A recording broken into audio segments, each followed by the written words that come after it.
xogtaasina la socodsiinayay haatana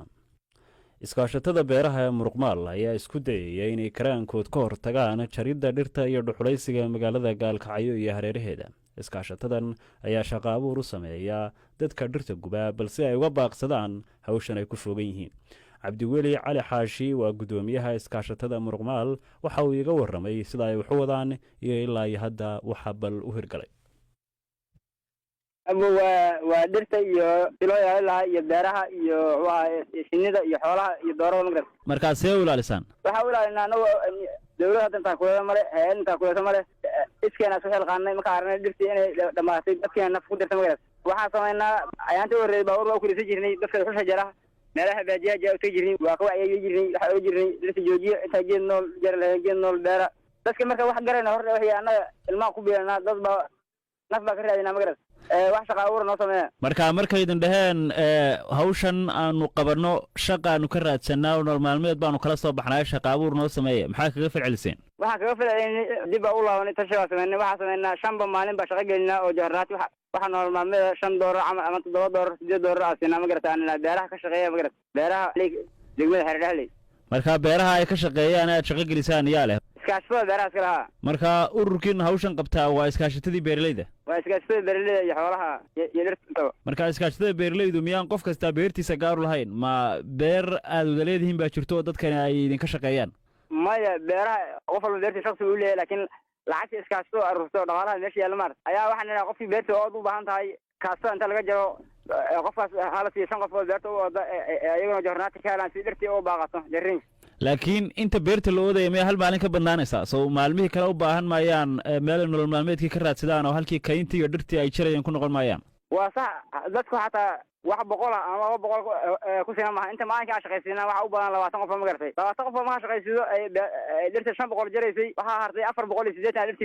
dhirtii ku sii maqan marka taasi maxay soo kordhinaysaa soo hawshii halkii kama sii socoto idinkuna daalon kororsan maysaan kolka dal ba kororsan laakiin inaha caalamka tusanaya wax laga qabto dadkaas u baahan yihiin dhirta ee laga wacyi geliyo oo shaqada loo abuuro waa bilow walaal marka ilaa iyo hadda maxaa idin qabsoomay bal hawsha ku jirtaan ilaa iyo hadda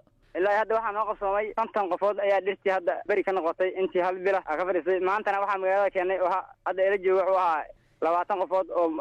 ilaa shalay ilaa xay ugu maqnaa maanta magaalada keenay oo ay raggan walaalihiin shaqo oo la sameeyay adinku shaqada si ay u kala daran tihiin dhirta joojiya markaas ay ku ogaataan dadka dhirta jaray halka ay ka jarayaan oo ku soo heshaan ka hor inta aydan shaqada siin waa wadan aan naqaana waa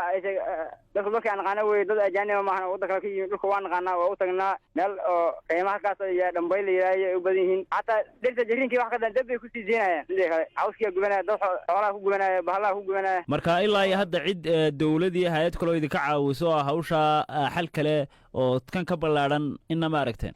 wax adiga noo ka roon oo waraysi naga qaadan oo taadiyahay ma wax ku diiday waxan taa kule marka balimika maxaa idin qorshaa waxa noo qorshaa inta tabarta nagu gaabsano hawsha waa weynaa inta nolosha nagu jirto aslan sidii lagu baajilaa ku baaqaleedba kaasi waxa uu ahaa Cabdiweli Cali Xaashi oo gudoomiyaha iskaashatada Muruqmaal oo isku dayay inay ka hortagaan dhuxulaysiga iyo dhir jaridda iyagoo shaqaalaysiinaya dadkii hawlaha ku fognaan jiray dhanka kale waxaan la hadalnay mid ka mid ah dadka ilaa iyo hadda ka faa'iideystay waa Siciid oo ka warramaya waxa noloshiisa iska bedelay intii uu ka soo maqnaa jaridda dhirta anaga dadkan horta anagu dhirta awal jari jiray maadaama dhirta ay jari jiray raggan ayaga dhirta igu dhex yimid adigu muddo 13 sano baa dhirta jiray haye dhirta igu dhex yimaadeen hadartan muddo adiga bil gudaheed bay wax igu dhex yimaadeen meel yar dhambayl waxay yiraahdeen dhirta jaritaankeeda inaad iska deysaan laga rabaa oo taaska ka deedo geedaha ku jaraysid haye marka ma qaadato dhirta jaritaankeeda ma joojisay mise weli waad wadaa anu dhirta jaritaankeeda waxa yiri ida ku biisaa meel kale oo dhaaqana ma aqaan baa haye waxay yiraahdeen waxa kaaga roon inaa wax aad joornaati shaqaysatid oo inta geed jar lahayd geed abuurtid annaka wax noo qabatid aduguna horumar gaartid oo sida annaka horumarka ay ku joogno kale ay gaartay laga yaabo marka dambe beeray inaad filatid oo iska daysid dhirta jaritaankeeda marka hawsha ay ku soo bandhigeen maxaa ka hirgalay anu waa qaatay hadeertaana waxaa ka mid ahay dadka dhirta ka wacyi geliya xilligan haye waxa ogaaday nolol iyo noolaan inay tahay ogaaday joornaatiga ka shaqaystaa beerahaas ani laftirkii waa darniidii waxa ku jirta inaad beer fasho oo gacantiisa ku fasho oo anu abuurto soo saarto mid ii shaqaysa marka nolol maalmeedka aad ka hesho shaqadan iyo tii hore dhir jaridda farqi intee leeg baa u dhaxeeya ma ku haysaa wax faa'iida waxa uu arkaa nolol iyo nololaan inay tahay ina awal dalka aanu burburin aan ku waday laakiin haddeertaan horumar iyo dhismo inaan wada dareemaa marka imika shaqadan cusub ee aad qabataa ma kula muuqataa mid aad ku sii joogayso oo tii hore aad kaga maarmayso oo aanad dib ugu noqon doonin aad iyo aad baa ugu rajo weyna aad iyo aad asxaabtii kale dhirta kula jari jirtay maxaa kaaga qorsha ayaga waxaa kaaga qorsha aniga wixii kalaamkayga haddii wax iga maqlayaan dhirta jaritaanka ha laga daayaa haye ciidama kaa qaadatay ilaa iyo hadda ma ku soo biirisay koox cusub kooxdan aad ku biirtay ururkan iskaashiga dhowr mar raacay oo beeraha dhexdooda kaxeeyo meesha dhirta dad badan baa kasoo wadnay oo uu tegey annaka laftikana waraysi naga qaadeen waxay yidhahdeen dhirtin awlaa jari ragii ala jari jirna way moogtahay anugu dhirta jaritaanka ha laga daayo waa nolol iyo nolol-aan tanbaa fiican oo wanaagsan waana dad badan baa iga qaatay haddeer kuwa jaraay oo kusii maqana waa jiraan kaasi waxa waa Siciid oo ka mid ah dadka ka faa'iideystay barnaamijka ay wadaan iskaashatada beeraha ee Muruqmaal oo isku dayaya inay kaymaha ka soo saaraan kuwii isku dayi jiray inay dhirta gubaan jaraan sidoo kalena ka ganacsadaan iyagoo u sameynaya shaqo abuur kale sida